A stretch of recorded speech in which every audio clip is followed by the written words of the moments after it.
ವೀಕ್ಷಕರೆಲ್ಲರೂ ನಮಸ್ಕಾರ. ಸಖಿ ಸಿರಿಗೆ ಸ್ವಾಗತ. ಇವತ್ತು ಚಟ್ಟಂಬಡೆ ಏನು ಮಸಾಲಾ ವಡ ಹಾಗೆ ಆಂಬೋಡೆ ಅಂತ ಏನು ಹೇಳ್ತೀರಿ ಅದನ್ನು ಹೇಗೆ ಮಾಡೋದು ಅಂತ ನೋಡ್ಕೊಳ್ಳೋಣ. ತುಂಬ ರುಚಿಯಾಗಿರುತ್ತೆ, ತುಂಬ ಕ್ರಿಸ್ಪಿಯಾಗಿ ಕೂಡ ಇರುತ್ತೆ. ಮಳೆಗಾಲ ಕೂಡ ಶುರು ಆಗಿದೆ. ಚಿಟಿಪಿಟಿ ಮಳೆ ಸುರಿಯುವಾಗ ಬಿಸಿ ಬಿಸಿಯಾಗಿ ಏನಾದರೂ ತಿನ್ನಬೇಕು ಅಂದಾಗ ಈ ಥರ ಸಂಜೆ ಹೊತ್ತಿಗೆ ಟೀ ಒಟ್ಟಿಗೆ ಮಾಡಿಕೊಡಿದ್ರೆ ತುಂಬಾ ಚೆನ್ನಾಗಿರುತ್ತೆ. ಹಾಗೆ ಇದನ್ನು ಊಟದ ಜೊತೆ ಕೂಡ ಮಾಡ್ಕೋಬೋದು. ಸೊ ಇದನ್ನು ಮಾಡೋದಕ್ಕೋಸ್ಕರ ನಾನು ಇಲ್ಲಿ 1 ಕಪ್ನಷ್ಟು ಕಡಲೆಬೇಳೆನ ತೊಗೊಂಡಿದ್ದೀನಿ. ಕಡಲೆಬೇಳೆನ 2 ಗಂಟೆಯಷ್ಟು ಚೆನ್ನಾಗಿ ತೊಳೆದುಬಿಟ್ಟು ನೆನೆಸಿಟ್ಕೊಂಡಿದ್ದೀನಿ. ಸೊ ಚೆನ್ನಾಗಿ ನೆಂದಿದೆ ಕೂಡ. ಇದನ್ನು ನಾವು ಈಗ ರುಬ್ಬಬೇಕಾಗತ್ತೆ. ಸೊ ಒಂದು ಮಿಕ್ಸಿ ಜಾರನ್ನು ತೊಗೊಂಡಿದ್ದೀನಿ. ಮಿಕ್ಸಿ ಜಾರಿಗೆ ಮೊದಲಿಗೆ ನಾನೊಂದು ಅರ್ಧ ಒಣಮೆಣಸು, 1 ಹಸಿಮೆಣಸು ತೊಗೊಂಡಿದ್ದೀನಿ. ನೀವು ಖಾರ ಹೆಚ್ಚಿಗೆ ಬೇಕು ಅನ್ನೋರು ಜಾಸ್ತಿ ತೊಗೋಬೋದು. ಹಾಗೆ ಸ್ವಲ್ಪ ಶುಂಠಿ ಮತ್ತು ಬೆಳ್ಳುಳ್ಳಿ, 1-2 ಲವಂಗ, 1 ಸಣ್ಣ 2 ಪೀಸಿನ ಚಕ್ಕೆ, ಹಾಗೆ ಸ್ವಲ್ಪ ಸೋಂಪು ಕಾಳು, ಹಾಗೆ ಇಲ್ಲಿ ಸ್ವಲ್ಪ ಜೀರಿಗೆ ಕೂಡ ನೀವು ಸೇರಿಸ್ಕೋಬೋದು. ಹೆಚ್ಚಿಗೆ ಹಾಕೋಬೇಡಿ ಜೀರಿಗೆ. ಇದಿಷ್ಟನ್ನು ಹಾಕ್ಕೊಬಿಟ್ಟು ಕೆಲವೊಬ್ರು ಏನು ಮಾಡ್ತಾರೆ ಅಂದರೆ ಜಜ್ಜಿ ಪೇಸ್ಟ್ ಥರ ಈ ಥರ ಮಾಡಿ ಹಾಕ್ತಿರಲ್ವಾ, ಇದು ಮಕ್ಕಳಿಗೋಸ್ಕರ ಈ ಥರ ಮಾಡಿದರೆ ಚೆನ್ನಾಗಿರುತ್ತೆ. ಸೊ ಒಂದು ಸರಿ ಜಸ್ಟ್ ನೀರು ಹಾಕದೆ ಮಿಕ್ಸಿ ಮಾಡ್ಕೊಳ್ಳಿ. ಸೊ ಈ ಥರ ಆಗತ್ತಲ್ವಾ.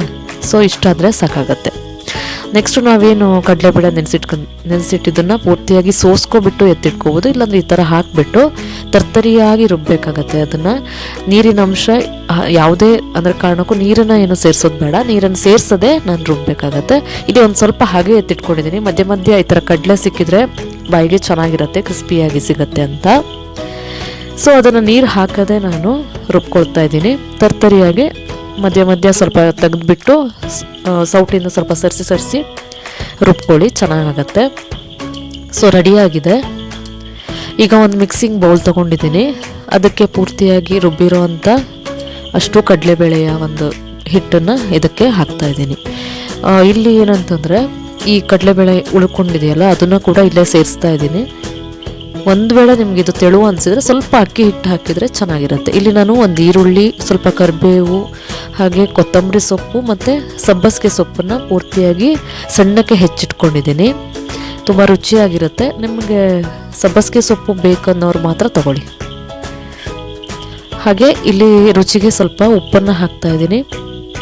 ಹಾಗೆ 1 ಈರುಳ್ಳಿ, ಕರಿಬೇವು ಸೊಪ್ಪು, ಕೊತ್ತಂಬರಿ ಸೊಪ್ಪು, ಹಾಗೆ ಸಬ್ಬಸಿಗೆ ಸೊಪ್ಪು. ತುಂಬ ಆರೋಗ್ಯಕ್ಕೆ ಸಬ್ಬಸಿಗೆ ಸೊಪ್ಪು ಕೂಡ ತುಂಬಾ ಒಳ್ಳೆಯದು. ಇದ್ದರೆ ಹಾಕ್ಕೊಳ್ಳಿ, ಇಲ್ಲದೇ ಇದ್ದರೂ ಪರವಾಗಿಲ್ಲ. ಹಾಗೆ ನೀಟಾಗಿ ಪೂರ್ತಿ ಎಲ್ಲ ಹೊಂದ್ಕೊಳ್ಳೋ ಥರ ಮಿಕ್ಸ್ ಮಾಡ್ಕೊಳ್ಳಿ.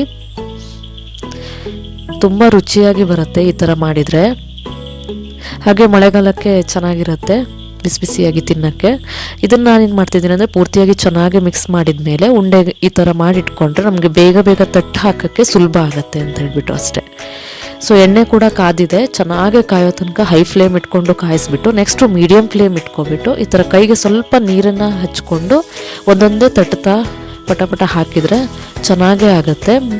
ಆದಷ್ಟು ಮೀಡಿಯಮ್ ಫ್ಲೇಮಲ್ಲೇ ಇಟ್ಕೊಳ್ಳಿ. ಯಾಕಂತಂದರೆ ಹೊರಗಡೆಯಿಂದ ಪೂರ್ತಿಯಾಗಿ ಬೇಗ ಬೆಂದಂಗೆ ಅನಿಸುತ್ತೆ, ಬಟ್ ಒಳಗಡೆ ಬೇಯದೆ ಹಾಗೆ ಹಿಟ್ಟು ಥರ ಇರೋದ್ರಿಂದ ನಾವು ಮೀಡಿಯಮ್ ಫ್ಲೇಮ್ ಇಟ್ಕೊಬಿಟ್ಟೆ ಚೆನ್ನಾಗೇ ಫ್ರೈ ಮಾಡಬೇಕಾಗತ್ತೆ.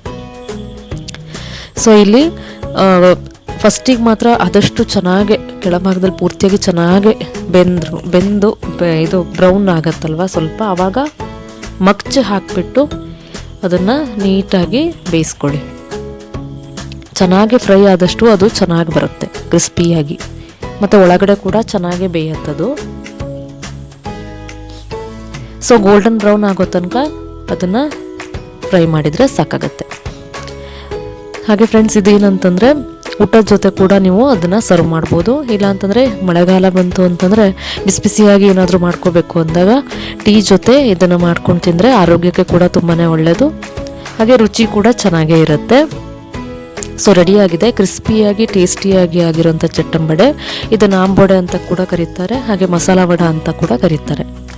ನೋಡಿ ತುಂಬ ಚೆನ್ನಾಗಿ ಬಂದಿದೆ. ಹೀಗೆ ಒಂದ್ಸಲ ನೀವು ಚಟ್ಟಂಬಡೆನ ಮಾಡಿಬಿಟ್ಟು ಹೇಗೆ ಬಂದಿದೆ ಅಂತ ಕಮೆಂಟ್ ಸೆಕ್ಷನ್ ಕೂಡ ಹಾಕಿ. ಹಾಗೆ ಈ ರೆಸಿಪಿ ಇಷ್ಟ ಆದರೆ ಲೈಕ್ ಮಾಡಿ, ಶೇರ್ ಮಾಡಿ, ಮರಿಬೇಡಿ ನನ್ನ ಚಾನೆಲ್ನ ಸಬ್ಸ್ಕ್ರೈಬ್ ಕೂಡ ಮಾಡಿ. Thank you.